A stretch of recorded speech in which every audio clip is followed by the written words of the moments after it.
ముంబై నటి కాదంబరి జిత్వానీ వ్యవహారంపై ఏపీ ప్రభుత్వం సీరియస్ అయింది. దీనిపై ఉన్నత స్థాయి దర్యాప్తునకు ఏపీ సర్కార్ ఆదేశించింది. జిత్వానీ నుంచి ఆన్లైన్లో ఫిర్యాదు తీసుకోవాలని, ప్రతి అంశాన్ని క్షుణ్ణంగా దర్యాప్తు చేయాలని సీఎంఓ ఆదేశాలిచ్చింది.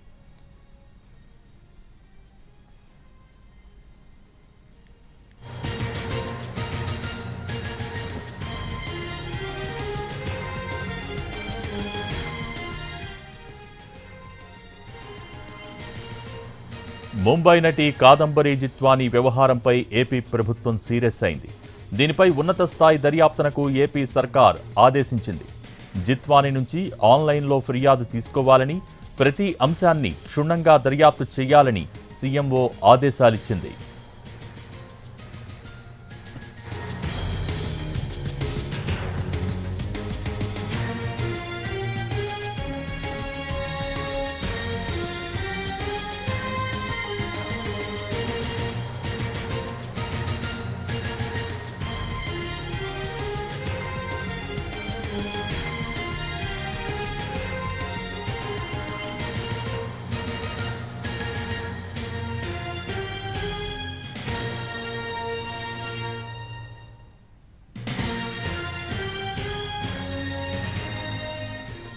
ముంబై నటి కాదంబరి జిత్వానీ వ్యవహారంపై ఏపీ ప్రభుత్వం సీరియస్ అయింది. దీనిపై ఉన్నత స్థాయి దర్యాప్తునకు ఏపీ సర్కార్ ఆదేశించింది. జిత్వానీ నుంచి ఆన్లైన్లో ఫిర్యాదు తీసుకోవాలని, ప్రతి అంశాన్ని క్షుణ్ణంగా దర్యాప్తు చేయాలని సీఎంఓ ఆదేశాలిచ్చింది.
ముంబై నటి కాదంబరి జిత్వానీ వ్యవహారంపై ఏపీ ప్రభుత్వం సీరియస్ అయింది. దీనిపై ఉన్నత స్థాయి దర్యాప్తునకు ఏపీ సర్కార్ ఆదేశించింది.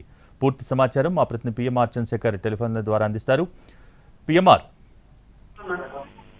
ఈ జిత్వానీ ఎపిసోడ్ కి సంబంధించి మరొకవైపు జనరల్ ఎపిసోడ్ కి సంబంధించి ప్రభుత్వం కూడా చాలా సీరియస్ గా తీసుకుంది. అంటే గత ప్రభుత్వంలో పోలీసు వ్యవస్థ అనేది పూర్తిగా సాగరపడిపోయింది, అడ్డగోలుగా నిబంధనలను ఉల్లంఘించి మరి కొన్ని అంశాలను చేపట్టింది, టేకప్ చేసిందన్న విమర్శలు ఎప్పుడైతే ఉన్నాయి. సో ఈ నేపథ్యంలో తాజాగా ఈ జిత్వానీ ఎపిసోడ్ తెర మీదకి రావటం, ముంబై నటి వ్యవహారం తెర మీదకి రావటం, అందులో కూడా ఇద్దరు ఐపీఎస్ అధికారులు పాత్ర ప్రమేయం ఉండడం, వాళ్ళు కూడా పూర్తిగా నిబంధనలకు విరుద్ధంగా వ్యవహరించడం, ఒక మహిళ మీద, ఒక నటి మీద ఈ స్థాయిలో కక్షపూరితంగా ఏదో పైనుంచి ఆదేశాలు వచ్చాయన్న పేరుతో ఈ స్థాయిలో వ్యవహరించడం ఎంతవరకు కరెక్ట్ అన్న విమర్శలు కూడా వచ్చిన నేపథ్యంలో స్వయంగా ఐపీఎస్ ల ప్రమేయం ఇందులో ఉంది, వాళ్ళు కూడా హెరాస్ చేసిన వాళ్ళలో ఐపీఎస్ కూడా ఉన్నారన్న ప్రచారం అలాగే విమర్శలు పెద్ద ఎత్తున జరుగుతున్న నేపథ్యంలో ఈ అంశానికి సంబంధించి పూర్తి స్థాయిలో విచారణ చేపట్టేందుకు, ఉన్నత స్థాయి విచారణ చేపట్టేందుకు ప్రభుత్వం నిర్ణయించుకుంది. సో దీంట్లో భాగంగా ఒక ఉన్నత స్థాయి విచారణకు ఆదేశించింది. ఆన్లైన్ లోనే ఆ నటి నుంచి నటి జిత్వానీ నుంచి ఆన్లైన్ లోనే ఫిర్యాదు స్వీకరించాలని చెప్పి చాలా స్పష్టంగా చెప్పిన పరిస్థితి CMO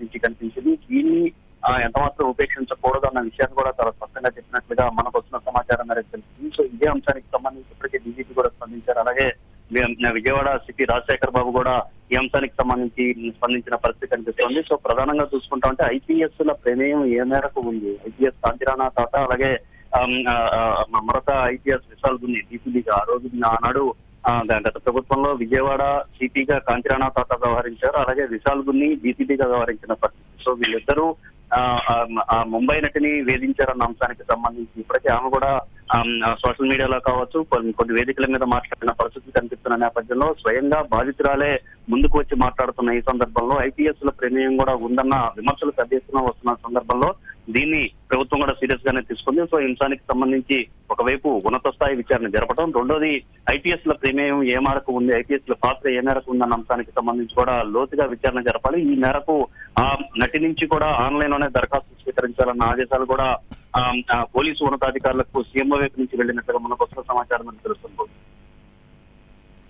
okay, thank you Chandrasekhar.